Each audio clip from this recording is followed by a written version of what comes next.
जय श्री राम। भगति है तू सोई दीन दयाला, चितवत चकित धनुष मखसाला। कौतुक देख चले गुरु पाही, जान विलंब त्रास मन माही। वहीं दीनों पर दया करने वाले श्री राम जी भक्ति के कारण धनुष यज्ञशाला को चकित होकर आश्चर्य के साथ देख रहे हैं। इस प्रकार सब कौतुक विचित्र रचना देखकर वे गुरु के पास चले। देर हुई जानकर उनके मन में डर है। जासु त्रास डर कहूँ डर होई, भजन प्रभाव दिखावत सोई। कही बातें मृदु मधुर सुहाई, किए विदा बालक बरियाई। जिनके भय से डर को भी डर लगता है, वही प्रभु भजन का प्रभाव, जिसके कारण ऐसे महान प्रभु भी भय का नाट्य करते हैं, दिखला रहे हैं। उन्होंने कोमल मधुर और सुंदर बातें कहकर बालकों को जबरदस्ती विदा किया। सभे सप्रेम विनीत अति, सकुच सहित दो भाई। गुरुपद पंकज नाय सिर, बैठे आयस पाए। लखन सिया राम जय जय राम। फिर भय, प्रेम, विनय और बड़े संकोच के साथ दोनों भाई गुरु के चरण कमलों में सिर नवाकर आज्ञा पाकर बैठे। निशि प्रवेश मुनि आय सुदीना, सवै संध्या बंदन कीना। कहत कथा इतिहास पुरानी, रुचिर रजनी जोग जाम सिरानी। रात्रि का प्रवेश होते ही संध्या के समय मुनि ने आज्ञा दी। तब सबने संध्या वंदन किया। फिर प्राचीन कथाएं तथा इतिहास कहते कहते सुंदर रात्रि दोपहर बीत गई। मुनिवर शयन कीन तब जाई, लगे चरण चापन दो भाई।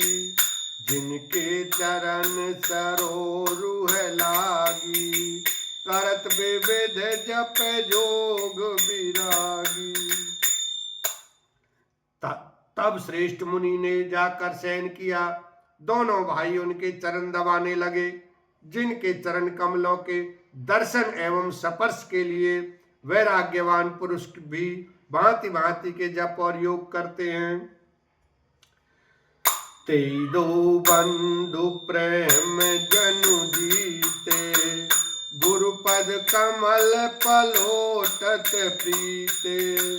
बार बार मुनि आज्ञा दीनी, रघुवर जाय शयन तब कीनी। वे ही दोनों भाई मानो प्रेम से जीते हुए प्रेम पूर्वक गुरु जी के चरण कमलों को दबा रहे हैं। मुनि ने बार बार आज्ञा दी। तब श्री रघुनाथ जी ने जाकर शयन किया। चापत चरण लखन उर लाए, सब सप्रेम परम सचु पाए। पुनि पुनि प्रभु कह सोवहु ताता, पौढ़े धरि उर पद जल जाता। श्री राम जी के चरणों को हृदय से लगाकर भय और प्रेम सहित परम सुख का अनुभव करते हुए लक्ष्मण जी उनको दबा रहे हैं। प्रभु श्री रामचंद्र जी ने बार बार कहा, हे तात अब सो जाओ।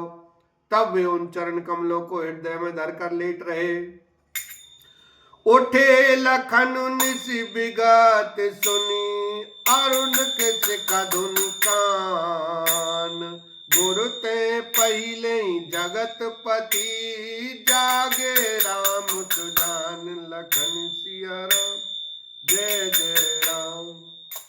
रात बीतने पर मुर्गे का शब्द कानों से सुनकर लक्ष्मण जी उठे। जगत के स्वामी सुजान श्री रामचंद्र जी भी गुरु से पहले ही जाग गए। सकल सोच करी जाए नहाए, नित्य निवाहे मुनि सिर नाए।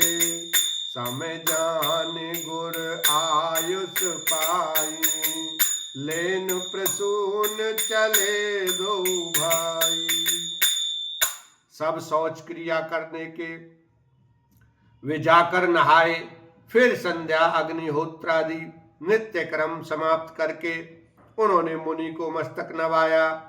पूजा का समय जानकर गुरु की आज्ञा पाकर दोनों भाई फूल लेने चले।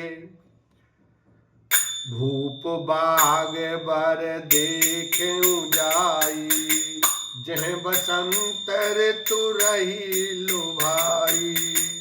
लागे बिटप मनोहर नाना, बरन बरन बर बेली बिताना। उन्होंने जाकर राजा का सुंदर बाग देखा, जहां बसंत ऋतु लुभा कर रह गई है। मन को लुभाने वाले अनेक वृक्ष लगे हैं। रंग बिरंगी उत्तम लताओं के मंडप छाए हुए हैं। नव पल्लव फल सुमन सुहाए, निज संपत्ति सुर रूकुल जाए। चातक कोकिल कीर चकोरा, कूजत बेहग नटत कल मोरा। नए पत्तों, फलों और फूलों से युक्त सुंदर वृक्ष अपनी संपत्ति से कल्प वृक्ष को भी लजा रहे हैं। पपीहे, कोयल, तोते, चकोरा आदि पक्षी मीठी बोली बोल रहे हैं और मोर सुंदर नृत्य कर रहे हैं। मध्य बाग सरु सोह सुहावा, मणि सोपान विचित्र बनावा। विमल सलिल सरसिज बहुरंगा, जल खग कूजत गुंजत भृंगा। बाग के बीचों बीच सुहावना सरोवर सुशोभित है, जिसमें मणियों की सीढ़ियां विचित्र ढंग से बनी हैं। उनका जल निर्मल है, जिसमें अनेक रंगों के कमल खिले हुए हैं। जल के पक्षी कलरव कर रहे हैं और भ्रमर गुंजार कर रहे हैं। बाग तड़ाग बिलो की प्रभु, हर से बंधु समेत। परम रम्य आराम यऊ, जो राम सुख देत लखन सिया राम, जय जय राम।